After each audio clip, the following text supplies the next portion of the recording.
Hey everybody, hope you guys doing all right. Excuse me. So, Tim Ballard.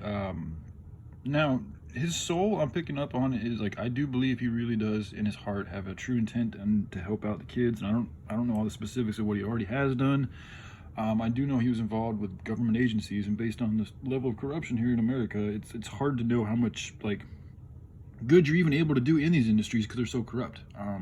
So beyond all that, I just want to focus on helping him achieve his goal, which seems to be helping human trafficking situations, which is a beautiful goal. So my hat goes off to you, Tim Ballard, for doing that and just speaking about these things and putting yourself out there and all that you've done.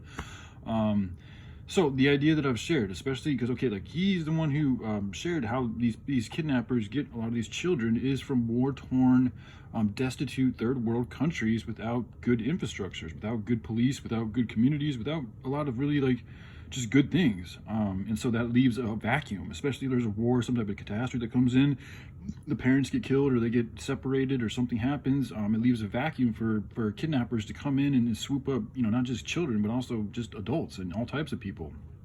And this is where they get a lot of their human trafficking people. That's what it's been relayed to me, and it makes sense based on the nature of this reality and how things go down. So if you started opening these operations in places like Africa, in even war-torn areas like Ukraine and the Middle East and other areas, I mean, it's very hostile. But if you do it with the pretense that you have no religious affiliations, first of all, because let's just be honest, man, religious affiliations, like this is the problem with religion, is it is dividing us. I'm seeing it more and more. It's dividing us, like, because you may stand for something, but that thing that you stand for, somebody else might stand for that same thing, and that same person that stood for the same thing that you say you stand for did something really fucked up, and that did to somebody else, and now that person has that memory of that fucked upness happening to him from that person who stood for the same thing that you're saying that you stand for. And so now when they look at you, they look at what this person did to them that came from the same place that you came from, and they're going to judge you based on that experience. And it makes sense. And this is why I think religion, as good as it has done, I think it does have done a lot of good, but it also does a lot of harm. And I think it's also been used in a nefarious way to mask evil, as far as people coming across with good intentions when actually they have actual bad intentions.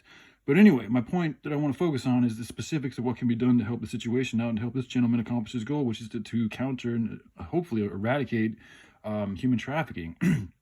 Would be to open up organizations or good work programs with the hemp plant where you can literally build a whole infrastructure, the hempcrete walls, the buildings, houses, shelters. You can build your own solar panels. You can harness your own energy.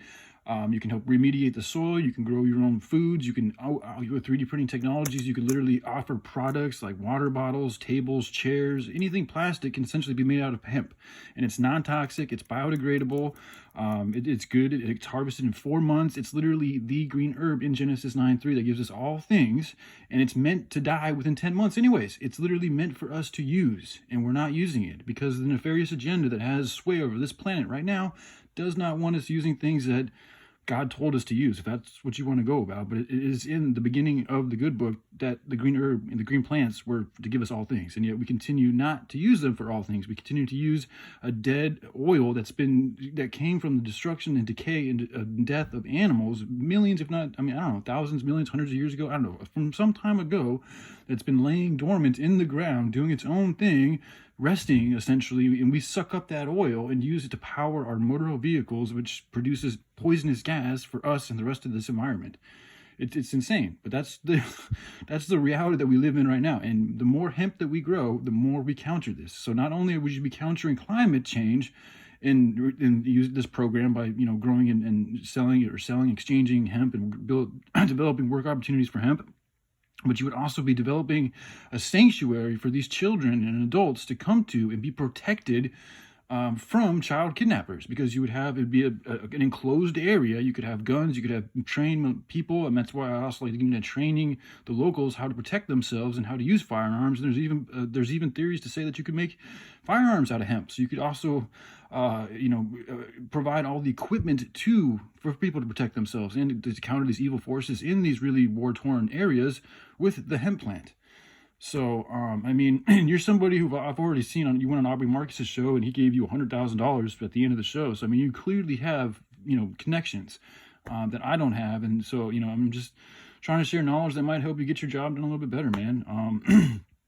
And again, he's another person. I'm going to make another video about this because it's like, I feel like it's, directed a little bit towards me, to be honest with you. And he's another gentleman that's gone from wearing his hat to now not wearing his hat. So it is what it is, man. But I'm going to get through it, and I'm just going to keep on going. So, all right, I love you guys. Y'all take care. And thank you for your good work, Tim. Bye.